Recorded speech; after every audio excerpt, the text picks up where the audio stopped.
Subscribe करें और bell दबाएं ताकि कोई खबर रह न जाए।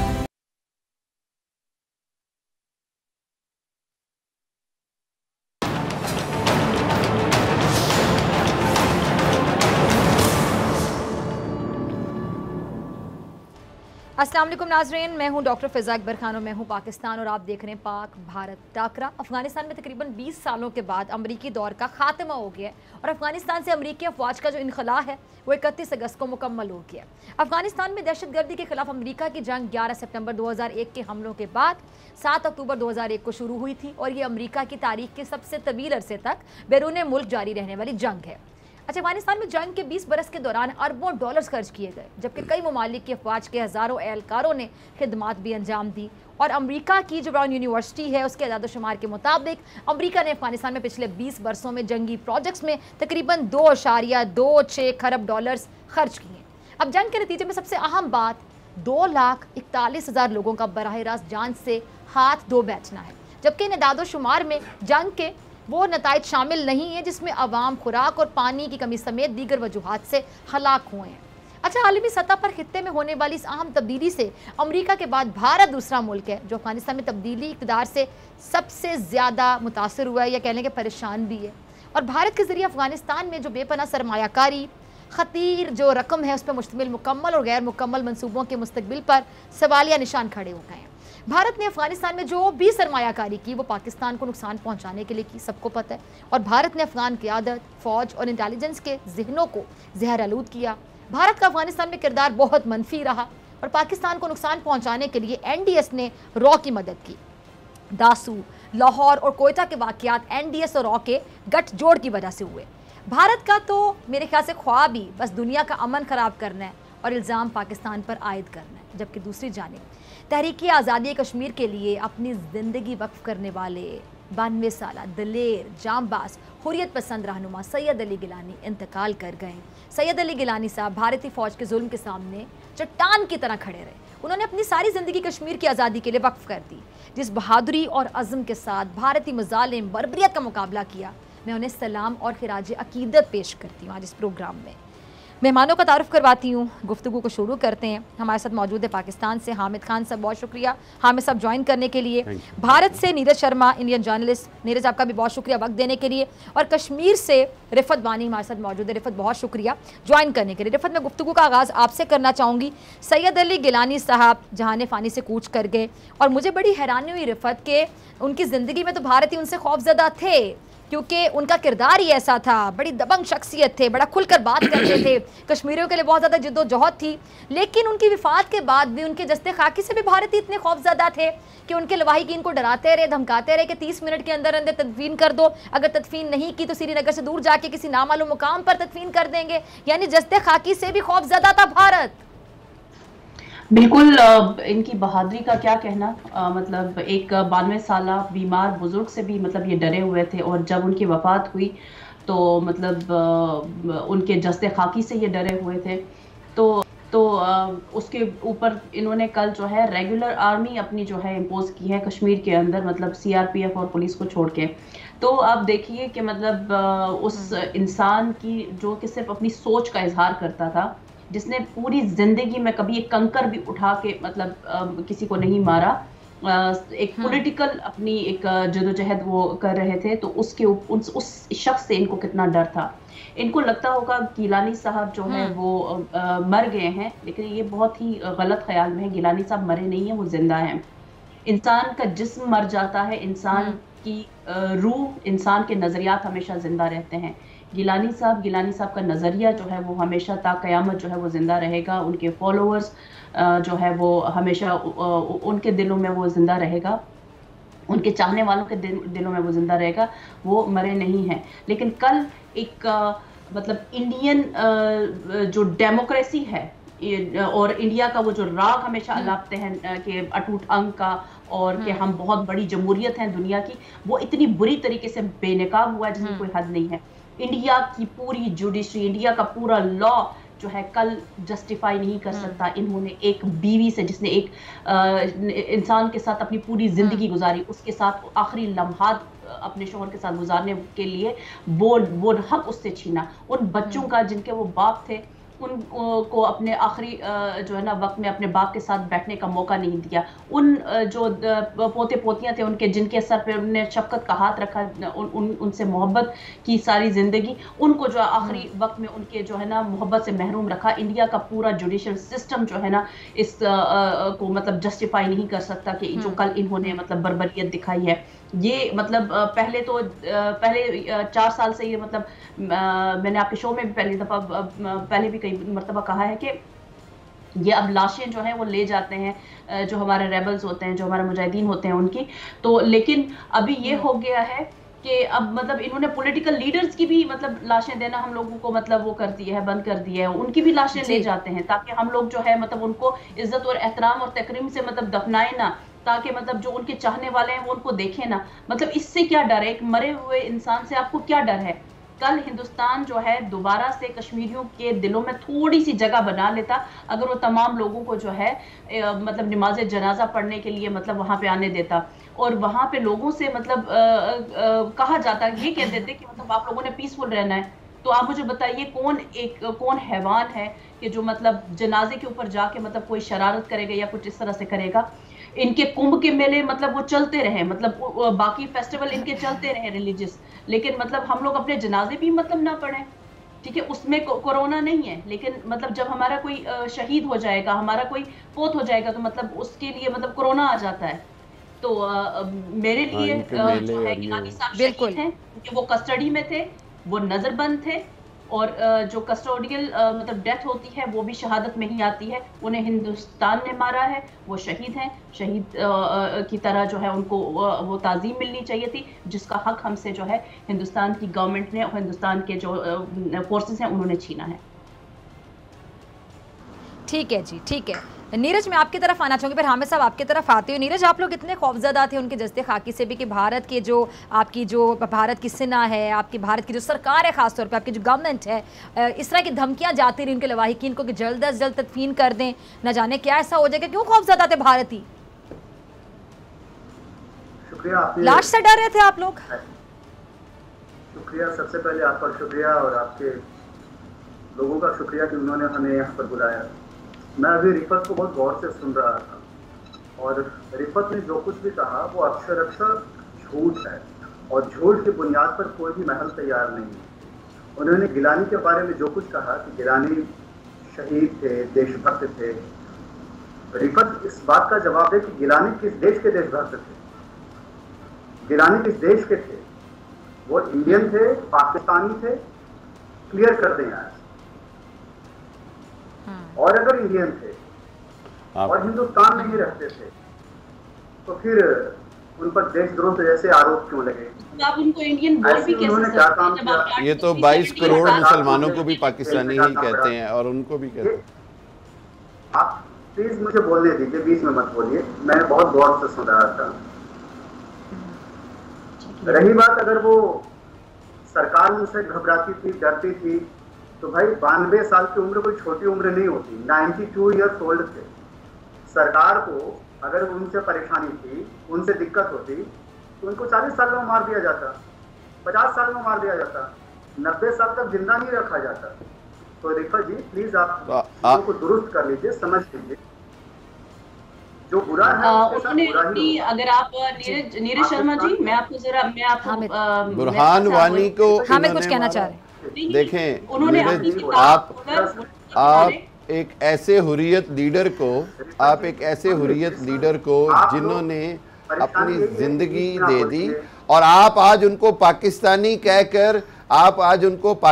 कहकर मेरी और हमारी हर पाकिस्तानी के मौक़िफ़ की तायीद कर रहे हैं। हम भी यही कहते हैं कि वो पाकिस्तानी थे, पाकिस्तानी हैं, और हर पाकिस्तानी के दिल में रहते थे, रहेंगे, इसलिए कि वो कश्मीर की हिंदुस्तानी साम्राज्य, आप हिंदुस्तानी साम्राज्य से वो आज़ादी के लिए लड़ रहे थे। और मैं आपको ये बता दूं, मैं चाहूंगा मुझे अब 2 मिनट दें। हामिद साहब, नीरज सिर्फ हामिद साहब की बात सुन चले जाए। हामिद आप उनकी बात सुन लें। जी चले, लेट हिम कंप्लीट। जी हाँ, नीरज जरा बताइए मजीद क्या कहना, फिर हामिद आपकी तरफ आ रही हूँ। जी नीरज।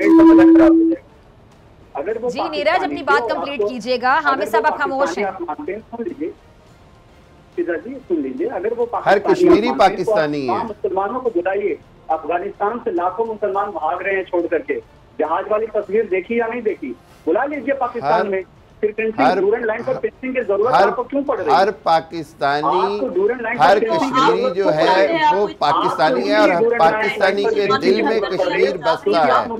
हर पाकिस्तानी के दिल में कश्मीर बसता है। नीरज, अब आप मुझे बोलने दीजिए, अब आप मुझे बोलने दीजिए। मैं रिफत आपसे भी रिक्वेस्ट करूंगा और नीरज आपसे भी। अब आप 2 मिनट मुझे दीजिए। सुनिए सर, अब आप 2 मिनट मुझे दीजिए। मैं उसकी वजह ये है कि मैं गिलानी साहब को अच्छे अल्फाज में पहले खराजे अकीदत पेश करना चाहता हूँ। आप 2 मिनट मुझे बोलने दीजिए। देखिए फिजा, बात यह है कि गिलानी साहब के बारे में सिर्फ सबसे पहली बात यह है कि भारत उनकी मौत पर खुश हो रहा है कि शायद वो चले गए तो आज़ादी की तहरीक जो है वो कमज़ोर पड़ जाएगी। नहीं, वो कतील शफाई का एक शेर है कि कौन कहता है कि मौत आई तो मर जाऊंगा, मैं तो दरिया हूं समंदर में उतर जाऊंगा। वो समंदर बन गए हैं, वो दुनिया से गए हैं, लेकिन हमारे कश्मीरियों के, पाकिस्तानियों के दिलों से नहीं जाएंगे। और कश्मीर की आज़ादी की तहरीक जो है वो अपने मंतकी अंजाम को पहुंचेगी। जी नीरज शर्मा जी कह रहे हैं कि हिंदुस्तान ने मतलब उनको जो है ना अभी तक जिंदा रखा हुआ था। इन्होंने वुलर के किनारे, जरा गिलानी साहब की किताब पढ़े, उसमें वो बताते हैं कि इन्होंने कितने उनके ऊपर अटैक किए, मारने की कोशिश की है। वो तो अल्लाह ने उनकी मतलब जिंदगी पॉइजन दी गई, इनको सारा कुछ दिया गया। इसीलिए बिल्कुल ऐसे ही आप पाकिस्तान और हिंदुस्तान में लोगों की औसत उम्र पता कर लीजिए। What is the average age of Indians and Pakistanis? Neeraj Sharma ji वो पुराने बुजुर्ग हैं, ठीक है, वो पुराने, आप उनको देखिए कि मतलब उस जमाने में बड़ी खालिद खुराक होती ज्यादा नहीं है। और गिलानी जी, और ये आप जो मतलब क्या आपके अभी खुदा के साथ आपने मतलब लड़ाई करेंगे कि मतलब किसी को कितनी उम्र क्यों देते हैं, इस पे भी लड़ाई शुरू करनी है आपने? ये तो ऊपर वाले की वो है कि किसको कितनी उम्र देनी है। क्या वो सिर्फ अकेले 92 ईयर्स के थे? दुनिया में कितने और लोग 92 ईयर्स जीते? आपके खुदा से भी आप लोगों ने लड़ाई की है। 92 ईयर्स तक अगर वो जिंदा है तो भारत सरकार ने कैसे उनके खिलाफ षड्यंत्र रचा? आप बताइए। उनके साथ अगर उनको भारत सरकार ने साजिश रची उनके खिलाफ, उम्र मिली है तो दुआओं की वजह से पूरी कश्मीरी कौम की दुआएं उनके साथ थी। पाकिस्तानी अगर कश्मीरी उनकी नजरिए नहीं है। लिसन मैं आपकी गलतफहमी दूर करना चाहूंगी। अगर कोई कश्मीरी उनके नजरिए से भी इख्तिलाफ करता था, लेकिन गिलानी साहब की इज्जत करता था, गिलानी साहब से मोहब्बत करता था और करता है और करता रहेगा। तो वो पूरे कश्मीरी कौम के सरपरस्त थे और आज कश्मीर यतीम हुआ है और यतीम करने वाले आप लोग। आप दुखी हैं, मैं आपके दुख को समझता हूँ। एक शेर और सुन लीजिए हमारी ओर से भी। निदा फाजली हिंदुस्तान के बहुत बड़े शायर रहे हैं। उन्होंने कहा है कि हर आदमी में होते हैं 10-20 आदमी, जिसको भी देखना कई बार देखना। तो गिलानी का कैरेक्टर ऐसा ही था। आपके लिए वो देशभक्त हो सकता है, हमारे लिए वो गद्दार से कम कुछ भी नहीं। जिसने हिंदुस्तान के खिलाफ आवाज उठाई, जिसने भारत की बुराई की, उन्होंने हिंदुस्तान के खिलाफ आवाज नहीं उठाई, उन्होंने अपनी आजादी के हक के लिए आवाज उठाई। अपने मैं हैरान हूँ, मैं कसम से मैं हैरान हूँ कि इनके अल्फाज जो हैं वो तमाम कश्मीरियों के तौहीन है। इनका जो लफ्ज गद्दार अली गिलानी, सईद अली गिलानी साहब को कहना है, वो हर उस कश्मीरी के दिल में बस जाएगा। हर उस कश्मीरी की तौहीन है जो 70 साल से आज़ादी की जंग लड़ रहा है। और नीरज आपके कहने से कोई फर्क नहीं पड़ेगा। आपने हर कश्मीरी को कहा है, आपने सैयद अली गिलानी को गद्दार नहीं कहा। आप एक तरफ से, आपको यही मैं कहता हूं कि आप कश्मीर को अपनी कॉलोनी बना चुके हैं। आपको लगता है कि ये कोई अफ्रीका का मुल्क है जिसको आप अपनी कॉलोनी की तरह चलाना चाहते हैं। कश्मीरी आपके गुलाम हैं, गुलाम रहेंगे। आप कौन होते हैं किसी को गद्दार कहने वाले? जो शख्स अपनी जिंदगी जो है वो आज़ादी के लिए लड़े, कश्मीरियों के लिए अपनी जिंदगी दे दे, क्योंकि वो हमारे दिलों में बसते हैं, क्योंकि वो हमारे हमारे वो कश्मीरी ऐसे लीडर थे जिन्होंने पूरे भारत को मुसीबत में डाला हुआ था। आपकी हिंदू सरकार को, आपकी बीजेपी, आप उनको हर बार जेल में डालते थे ताकि वो जेल से भी आपके लिए खतरनाक थे, वो जेल में भी आपके लिए खतरा थे। हामिद साहब, मेरे को जवाब देना चाहूंगी। वो जेल में भी ये कहते हैं ना कि मतलब वो आप जो ये गद्दार कह रहे हैं, इनको शर्म आनी चाहिए। नहीं, ये इनके लिए तो हम सब कश्मीरी गद्दार है ना, मतलब हम तो आधार कार्ड बनाया जाता है। हम अपने राइट्स, प्लीज एक मिनट नीरज जी, आप बात सुनने का हौसला भी कीजिए, बात सुनने का हौसला कीजिए। ये इंडियन चैनल नहीं है, अगर वो इंडियन है तो पाकिस्तानी कैसे हो गए? थोड़ा सा मुझे पता है, मतलब आपके दिल को लग रहा है, तकलीफ महसूस कर सकती हूँ, लेकिन सुनने का हौसला भी कीजिए, ठीक है? बात करते हैं तो सुनिए भी। यहाँ से हम बात करते हैं कि हमारे फेक इनकाउंटर्स हुए, ठीक है, गद्दारों। यहाँ पे हम कहते हैं कि हमारी जमीन जो है, मतलब इन्होंने अभी हमारी 25 कुनाल जमीन उठा के इन्होंने दी है यात्रियों को, सालाना 10 रुपए उसकी वो है। मतलब ये क्या हिंदुस्तान में कहीं देंगे? किसी हिंदुस्तान की तमाम मसाजिद के ऊपर ये मतलब काबिज हुए जा रहे हैं, ठीक है, और हमारी जमीनें उठा के मतलब वो दे रहे हैं यात्रियों को, और 10 रुपए पे इमेजिन करें, 25 कुनाल जमीन, 10 रुपए उसकी लीज है सालाना। मतलब शर्म से डूब मरने का मुकाबला हिंदुस्तान के सफर कीजिए। थोड़ा मुझे एक मिनट बोलने का मौका दीजिए, ठीक है? बदलाव आया वो आपको दिखाई नहीं देता। ये कहते हैं कि कश्मीर में क्या बदलाव आया है, मैं आपको बताती हूँ क्या बदलाव आया है। आप कौन सा बदलाव लाया आपने? तो पूरे हिंदुस्तान के मुसलमानों को जो है ना, मतलब खत्म करने की उठानी। हम हिंदुस्तान के मुसलमानों का हाल देख चुके हैं, ठीक है? और दूसरा ये आपको हो रही है ना, अफगानिस्तान के मुसलमानों के बुलाइए अफगानिस्तान के जो लोग हैं उनको। मैंने देखा है आप क्या कहते हैं, चैनल पे बुला के वहां पे अफगानिस्तान की औरतों को आप कह रहे हो कि आओ और यहाँ पे हिंदू लड़कों के साथ शादी करो, और उन लड़कियों को आप बोल रहे हो अपील करो पश्तो में कि हमारे यहाँ पे हिंदू लड़कों के साथ आके तुम शादी करो। ये आपकी बीमार जहनियत कि हर एक को हिंदू बनाना है, सब हिंदू होने चाहिए, ठीक है? तो किसी को वहाँ पे बात करने का राइट नहीं है, किसी को वहाँ पे तो आप कह रहे हैं कि मतलब इनके असाब पे सवार हो गए हैं तालिबान। आज फिर तालिबान ने कहा कि हम कश्मीर की आज़ादी के साथ हैं, आज फिर उन्होंने कहा। तो इनको लग रहा है वो जो मैं बार बार कहता हूं कि इनके आर्मी जनरल ने खुद लाइव टीवी पे कहा कि जी अमेरिका ने कहा भारत को कि अपने फौजी काबुल भेजो, तो अमेरिकी जो इंडिया के जो फौजी हैं और इंडिया के जो जनरल्स हैं और वज़ीर-ए-आज़म मोदी, इनकी टांगें कांपने लग गई। ये इनके जनरल के अल्फाज हैं कि काबुल जाने के नाम से आप इंडियन फौजियों की टांगें कांपने लगे। चला हुआ है, करोड़ों अरबों खरबों मैं मजे की बात आपको बताऊं, मोदी का ये हाल है, उसको एक तो तालिबान डरा रहे हैं ख्वाबों में आकर, उसके साथ साथ वो तालिबान जैसा लगने के लिए दाढ़ी पे दाढ़ी बढ़ाए जा रहा है। वो चाह रहा है तालिबान को मैं खुश कर दूं, और भाई मोदी की दाढ़ी बढ़ने से वो तालिबान को खुश नहीं कर सकेगा। तालिबान कश्मीर के मौक़िफ़ के ऊपर वो आज़ादी दुनिया में जहाँ जहाँ मुसलमान आज़ादी के लिए लड़ेंगे उनका एक मौक़िफ़ है, और कश्मीर की जो आज़ादी है वो तो खुद कश्मीर के मुजाहिदीन और मुजाहिदीन आपसे छीनेंगे।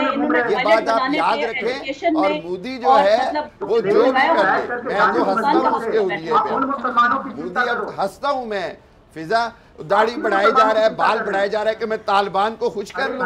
मतलब मैं हैरान हूं यार, आपके वजीर आजम को क्या हो गया है? आपका असाब पे सवार है, आपका सारे मीडिया के असाब पे सवार है, आपके सारे मीडिया के असाब पे सवार है। आपको पता है कि 2 दिन पहले जब सलामती कौंसिल में नीरज कुछ कहना चाह रहे हैं? जी नीरज, आपने तस्वीरें, मैं बताना चाहता हूँ आदिल जी को, उन्होंने शायद तस्वीरें नहीं देखी हैं, उनको मुसलमानों की चिंता है। तो अफगानिस्तान तो मुसलमानों के लिए वो चिंतित रहे जो उस देश से भागना चाहते हैं, जो शरणार्थी बनकर के दूसरे जगह पहुंच रहे हैं, जो वो तो आपके ही दोस्त हुए ना। भारत को मैं बार बार ये कहता हूँ कि आप अफगानिस्तान की चिंता न करें, आप अफगानिस्तान की चिंता न करें। आपको चुनौती देता हूँ कि आप अपनी खैर मनाएं। की चिंता कर रहे हैं। आप आपको अफगानिस्तान से जो भाग रहे हैं वो आप यही साथ थे, वो आप यही काम कर रहे थे। अभी बीजेपी सरकार को मैं सबको ये चुनौती देता हूँ कि भाई अब अपनी खैर मनाएं।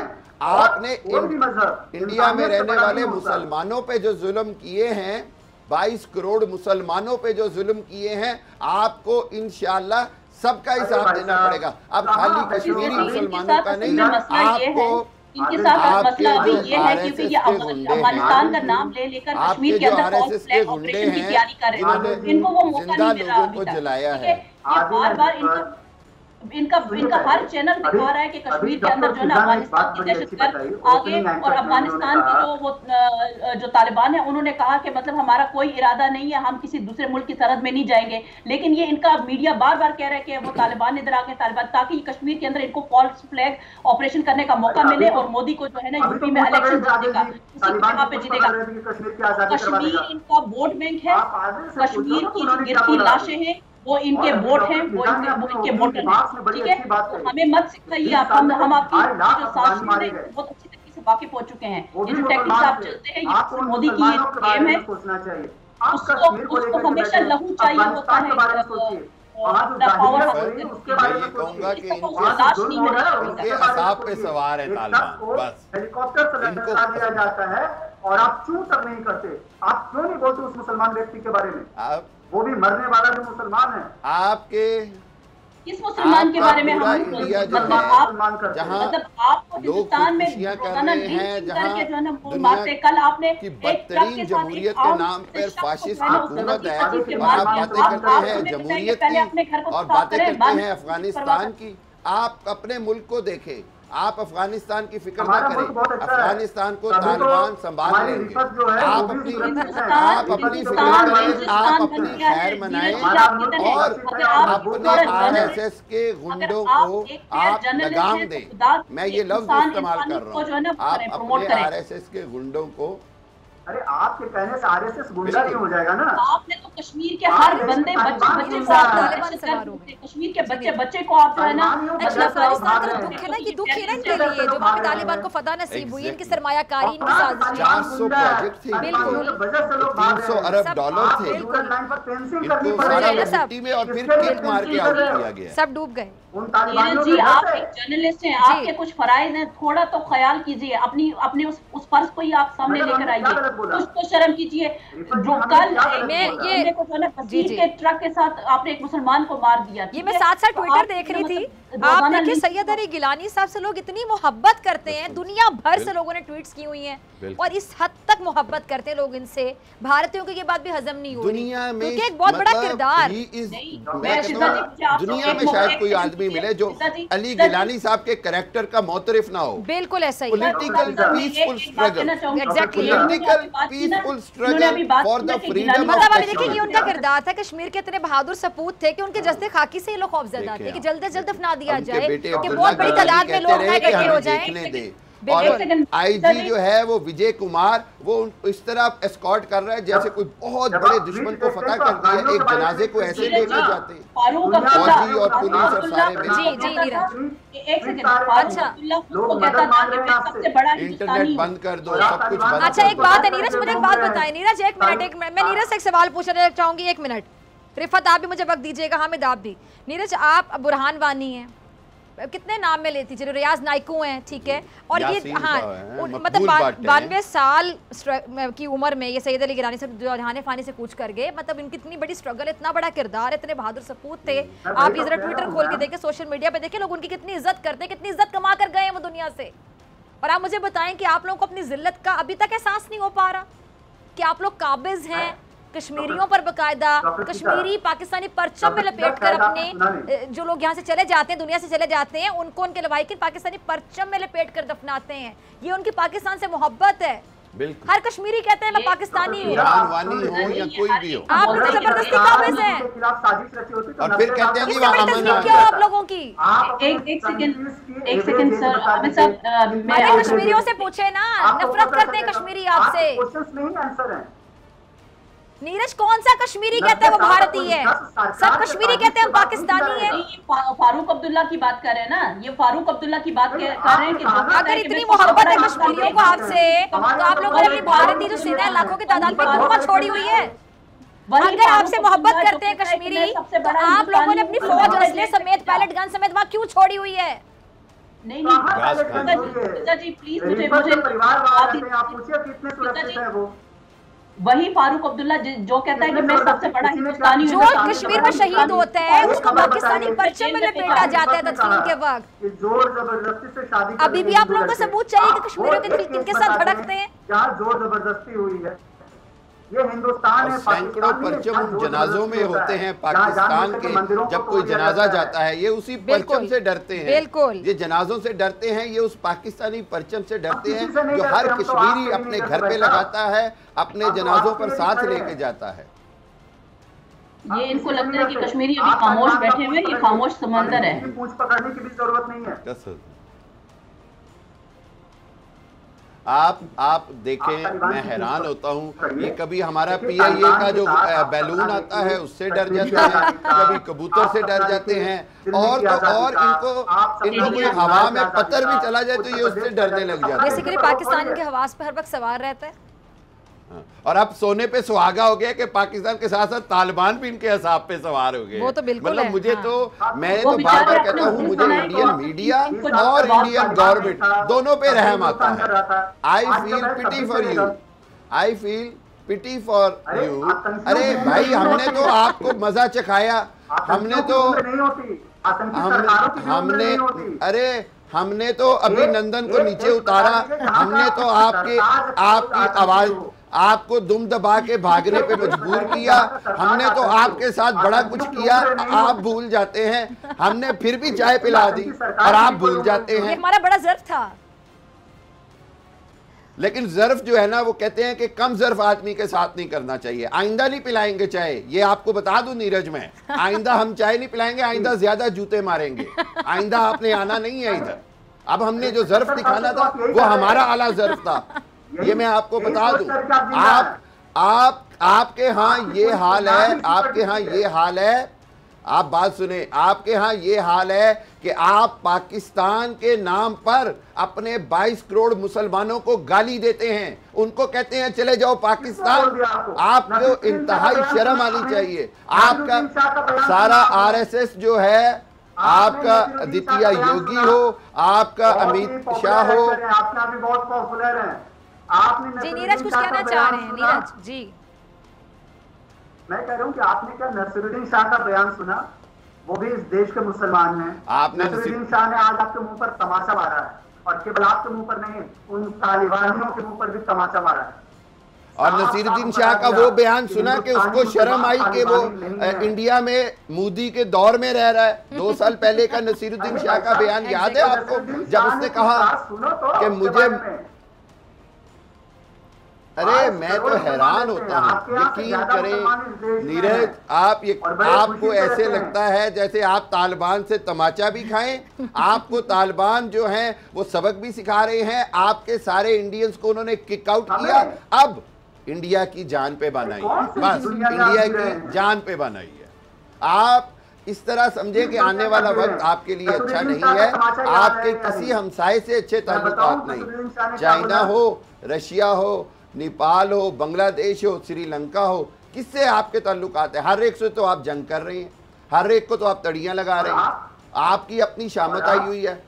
आपकी जो बीजेपी हुकूमत है ना, आप देखें आपकी बीजेपी की जो हुकूमत है वो कभी कांग्रेस के साथ, कभी कांग्रेस को भी गद्दार कह रही है, कभी राहुल गांधी को कह रही है। आपका तो ये हाल हो गया है अब कि बेपर की उड़ाए जा रहे हैं, ना आपको समझ आ रही है।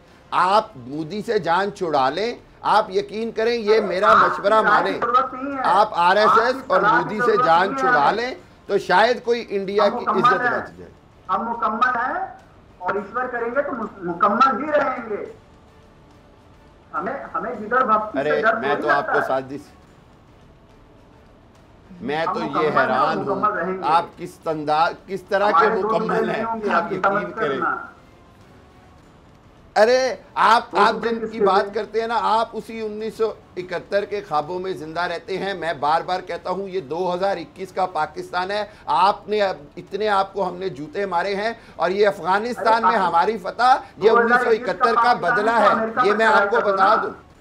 और फिर मैं आपको मैं याद करा दूं कि कारगिल में हमने आपको गले से पकड़ लिया था, उसके बाद हमने आपको माफ किया, उसके बाद 65 में आप भूल गए, उसके बाद एक कुलभूषण के पकड़ा हमने, उसके बाद अभिनंदन, क्या क्या मिसालें दूं मैं आपको क्या क्या। नीरज, आप थोड़ी तैयारी करके आए, हिस्ट्री समझ के आए, तारीख जान के आए, आपके साथ क्या क्या हो। चलिए मेरे ख्याल से क्लोजिंग का वक्त आ गया। मैं आपका लास्ट कमेंट चाहूंगी। रिफत, आपका लास्ट कमेंट, फिर मैं आपकी तरफ आती हूँ। हामिद साहब जी, लास्ट कमेंट।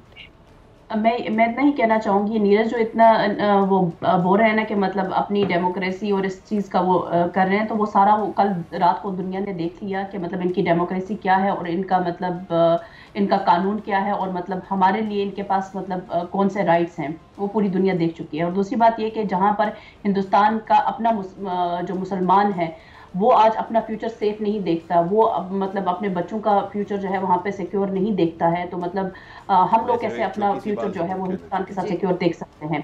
दूसरी बात, इनको अफगानिस्तान की बहुत ज़्यादा परेशानी है, और मतलब ये पिछले कुछ अरसे से मतलब आपने देखा होगा कि ये मतलब कोशिश कर रहे हैं। हेलो, आप मुझे सुन पा रही हैं? ये पिछले अरसे हम आपको सुन पा रहे हैं। जी जी, पिछले कुछ अरसे से मतलब कोशिश कर रहे हैं कि मतलब किसी भी तरीके से ये मतलब जो मुसलमान हैं जो कश्मीर के, उनको मतलब वहाँ पे कोई फॉल्स फ्लैग ऑपरेशन या कोई इस तरह की कोई चीज़ करें, लेकिन इनको मौका नहीं मिल रहा है। तो ये इसीलिए बार बार इनका तमाम मीडिया तालिबान कर रहा है कि आज इतने तालिबान कश्मीर में आ गए, आज इतने तालिबान कश्मीर में आ गए और हिंदुस्तान में आ गए, इधर आ गए उधर आ गए, तो जबकि उसका कोई वजूद ही नहीं है। तो ये सारा जो है मतलब ये इनका अपना जो मीडिया का फैलाया हुआ वो गंद है, और जिसकी आड़ में जो है वो बीजेपी को जो है मौका देना चाहते हैं ताकि कश्मीर में कोई फॉल्स फ्लैग ऑपरेशन हो, खून बहे, और मतलब इनको जो है उसी के ऊपर जो है ना मतलब अपना यूपी इलेक्शन जो है वो जीतने का मौका मिले। तो लेकिन कश्मीरी जो है ना अब इनकी तमाम चालों को समझ चुके हैं। हमारा जो आखिरी वो रास्ता है वो हमारा आज़ादी है, और इंशाल्लाह हम आज़ाद होके रहेंगे। और नीरज जी, ठीक है, हामिद साहब आपका लास्ट कमेंट। मैं ये कहूंगा, फर्ज होता है कि वो ह्यूमन राइट्स को जो है वो मतलब वो हाईलाइट करें। जी जी, आपका लास्ट किसी जर्नलिस्ट में आपकी तरफ फिजा, मैं सिर्फ ये कहूंगा कि आज नीरज ने सैयद अली गिलानी शहीद साहब को गद्दार कहकर उस तमाम हिंदू का जो बुग़्ज़ है, जो बीजेपी के दिल में, हर हिंदुस्तानी हिंदू के दिल में डाल दिया है बीजेपी ने, उसका इजहार किया है, और उस नफ़रत का इजहार किया है जो वो कश्मीरियों से करते हैं। और इसका नतीजा यही होगा कि आज इंडिया में रहने वाला हर कश्मीरी जो है वो मज़ीद भारत से नफ़रत करेगा। उन्होंने अली गिलानी को गद्दार नहीं कहा, उसने हर कश्मीरी माँ को गद्दार कहा है जिसने अली गिलानी जैसे बेटों को पैदा किया था। और कश्मीरी जो हैं वो इसका बदला लेंगे, और अपनी आज़ादी से लेंगे, और भारत के टुकड़े टुकड़े होने से लेंगे। ठीक है, नीरज आपका लास्ट कमेंट। देखिए, last but not list, Kashmir हमारा है, था और रहेगा। रही बात गिलानी साहब की, मैं बार बार कह रहा हूँ कि गिलानी इंडियन थे, और इस देश के खिलाफ जो कोई भी आवाज उठाएगा वो गद्दार होगा। मैं जाते जाते यह भी कहना चाहता हूँ कि अभी बात हो रही थी तालिबान की, तालिबान ने ऐलान किया है कि शरिया कानून वो लागू करेंगे। क्या पाकिस्तान में भी शरिया कानून लागू होगा? क्या वहां भी महिलाओं को नकाब में रहना होगा? क्या वहां भी महिलाओं को एंकरिंग करने से रोका जाएगा? अगर तालिबान अच्छे हैं तो तालिबान की नीति को फॉलो करो और रोक दो सारी व्यवस्था। क्यों? आज ये खुशी की और गर्व की बात है कि डॉक्टर फिजा एंकरिंग कर रही हैं, ये गर्व की बात है। तो क्या तालिबान की नीति सही है या पाकिस्तान की नीति सही है, यह चुनना आपका काम है। ये हम आप पर छोड़ते हैं कि आप किसकी पॉलिसी के साथ आप आगे बढ़ेंगे। ये अफगानिस्तान के लोगों पाकिस्तान अल्हम्दुलिल्लाह एक इस्लामी मुल्क है, वहाँ तमाम चीजें फॉलो हो रही हैं, आपके कहने से नहीं होगा। बिल्कुल, मैं इसीलिए तो कह रहा हूँ कि पाकिस्तान एक डेवलपमेंट के लिए जाए। जी, हामिद कुछ कहना चाह रहे हैं, उसके बाद मैं क्लोजिंग पे जाऊंगा। मैं ये कहूंगा कि नीरज जो है ना वो इंतहाई कम इल्म और दिल में जो है वो बुग़्ज़ रखते हैं, जो तमाम बीजेपी की आइडियोलॉजी के फॉलोअर्स के दिल में है। और यकीन करें कि ये जो तालिबान का खौफ इनके असाब पर सवार है, इनकी हालत काबिले रहम है। और ये इनका वो हाल किया है अफगानिस्तान में, ना ये घर के रहे हैं ना घाट के। ये सोच रहे थे कि अफगानिस्तान के रास्ते पाकिस्तान को कमजोर करेंगे और इनको इतनी बुरी शिकस्त हुई है कि ये 71 से बड़ा बदला है। ये 71 से बड़ा बदला है। हामिद, रिफत और नीरज, आप तीनों का बहुत शुक्रिया। इसी के साथ डॉक्टर फिजा अकबर खान को दीजिए इजाजत। आपसे मुलाकात होगी इंशाल्लाह अगले हफ्ते पाक भारत टाकरा में नए मेहमानों के साथ। दुआओं में याद रखिएगा, अपना बहुत ख्याल रखिएगा। अल्लाह के बाद